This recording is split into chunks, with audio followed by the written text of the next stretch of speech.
जय श्री कृष्ण, जय श्री कृष्ण। जय श्री कृष्णा। अभिनंदन। स्वागत है सभी लोगों का आपके अपने चैनल भारतीय ब्लॉगर में। जैसा कि भारत की कुंडली का विश्लेषण अभी थोड़े समय पहले मैंने किया, भारत की कुंडली से जब हम भारत के सीमावर्ती राज्यों की बात करते हैं, भारत के पड़ोसियों की बात करते हैं, तो एक बहुत बड़ा अदृश्य खतरा हम लोगों को मंडराता हुआ नजर आता दिखाई देता है, जिसके बारे में आज इस वीडियो के अंदर मैं चर्चा करूंगा। क्या उसका असर भारत के ऊपर भी पड़ सकता है? कौन से वो राज्य हैं जो इसके असर से प्रभावित हो सकते हैं?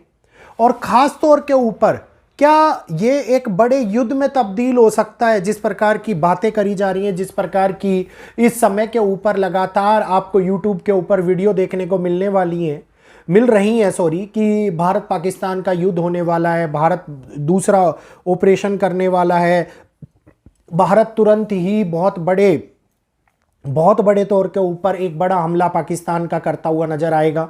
और इस प्रकार की व्याख्या और संज्ञा पाकिस्तान के लोगों ने भी दी है। पाकिस्तान के, आपको पता है, मंत्रियों ने ये बात बोली है कि भारत तैयारी कर रहा है एक बहुत बड़े हमले की, और वो अफगानिस्तान के साथ में मिल करके एक बहुत बड़े हमले को अंजाम देगा, जिसके कारण से पाकिस्तान की न्यूक्लियर साइट्स को बड़ा नुकसान हो सकता है।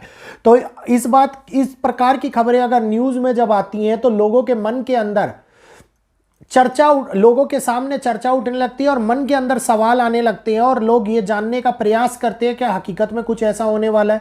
क्योंकि पिछली बार जब ऐसा हुआ था तो आप लोगों को पता होगा, पंजाब, गुजरात, राजस्थान, बहुत सारी राज्यों के अंदर रेड अलर्ट था, ब्लैकआउट चल रहा था रात को। और पंजाब के अंदर तो जब मिसाइलें इंटरसेप्ट हो रही थी तो पंजाब के लोगों की क्या हालात हो रहे थे, ये आप और हम लोग शायद इतने बेहतर तरीके से अनुभव ना कर पाए जितने बेहतर तरीके से वहाँ के लोगों ने अनुभव किया होगा। क्योंकि कहते हैं जिसके ऊपर बीतती है वही जानता है कि दुख और दर्द कितना हो रहा है। बाकी लोग तो केवल कई बार हंसी और ठठेलियों में भी उस दर्द का मजाक उड़ाते हैं।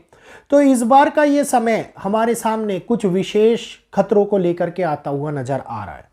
अगर मैं अमावस्या की कुंडली की बात करता हूं, या फिर 19 तारीख को हो रहे परिवर्तन की बात करता हूं, और विक्रमी संवत 2083 की बात करता हूं, तो एक मिला जुला संयोग मेरे को देखने को मिल रहा है। इस संयोग के बारे में बताने से पहले मैं निवेदन करना चाहूंगा आप सभी लोगों से, कृपया जल्दी से चैनल को सब्सक्राइब कर लीजिए, बेल आइकन को ऑल पर कर लीजिए, वीडियो को लाइक करते हुए आगे शेयर कीजिए ताकि अन्य लोग भी इस जानकारी का लाभ उठा पाएं।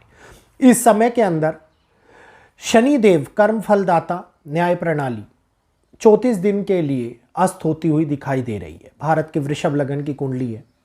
मंगल की महादशा चल रही है, राहु की अंतर्दशा चल रही है। मंगल की महादशा और राहु की अंतर्दशा अंगारक प्रभाव को लेकर के आ रही है, जिसकी वजह से बदलते हुए हालात कहीं ना कहीं परस्पर भारत के ऊपर भी अनैच्छिक और अनुवांशिक खतरों को लेकर के आ रही हैं।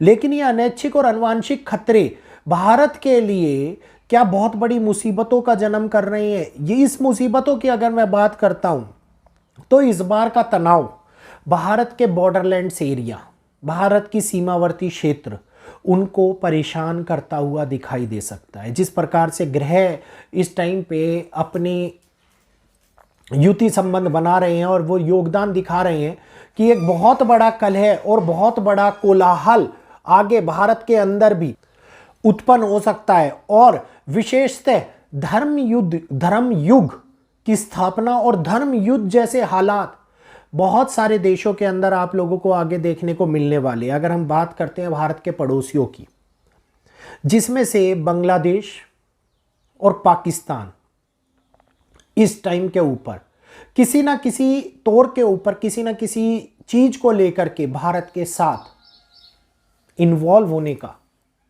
प्रयत्न करेंगे। भारत को परेशान करने का प्रयास किया जा सकता है। भारत के सीमावर्ती क्षेत्रों के ऊपर हलचलें कराने का प्रयास किया जाता है, जिसके कारण से भारत की आर्मी, भारत की पुलिस फोर्स, भारत की बॉर्डर सिक्योरिटी फोर्स या भारत की नेवल फोर्स, ध्यान रखिएगा नेवी, बहुत बड़े एक्शन को जन्म दे, इस प्रकार के योग बन रही है। मैं ये पूर्णतः नहीं बोलूँगा कि होगा ही होगा, क्योंकि इस समय के ऊपर देवगुरु बृहस्पति भी कहीं ना कहीं चीजों को होल्ड कराने के रूप में बैठे हुए हैं।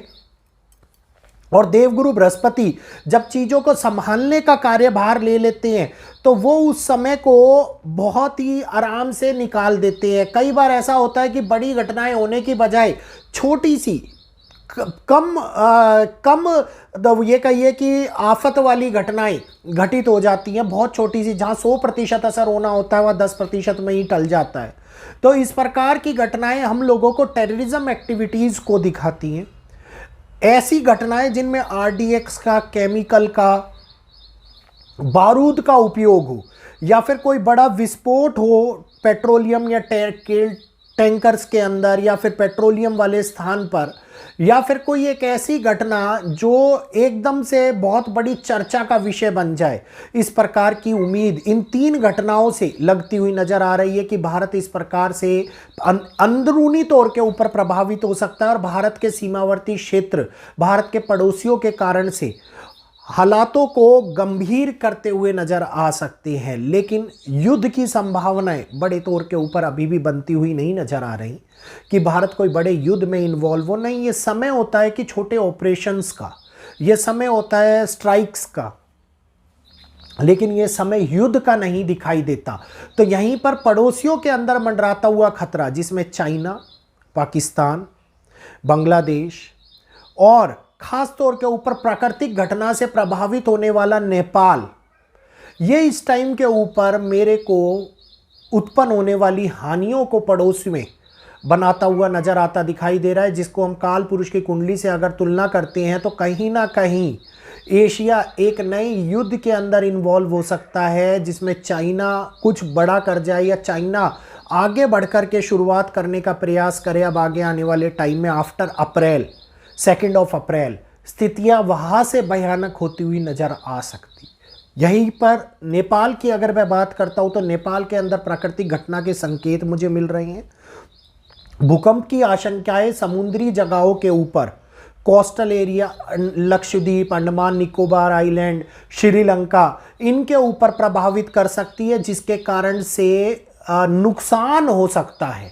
जान की हानि कम हो लेकिन बड़ा नुकसान देखने को मिले तो ये होता हुआ हमें दिखाई दे सकता है। तो मैं उम्मीद करूंगा कि वहां पर रहने वाले लोग थोड़े से सावधान रहेंगे, सतर्क रहेंगे, और जो लोग भारत के बॉर्डर्स के आसपास रह रहे हैं वो थोड़ा सा अपने आप को ध्यानपूर्वक रखेंगे। टेररिज्म एक्टिविटीज़ हो सकती हैं तो उनसे बचा करके रखेंगे। मेरा ये वीडियो पूरी तरीके से वैदिक और मेदिनी ज्योतिष पर आधारित था, तो ये आकलन मेरे स्वयं ज्ञान के ऊपर निर्भर करता है कि आगे जो घटनाएं होंगी वो प्रभु के ऊपर निर्भर करती है कि आगे भगवान क्या करेंगे, क्या होगा। तो हम केवल यही प्रार्थना कर सकते हैं कि कुछ बड़ा ना हो और भारत के अंदर भी शांति का माहौल बना रहे।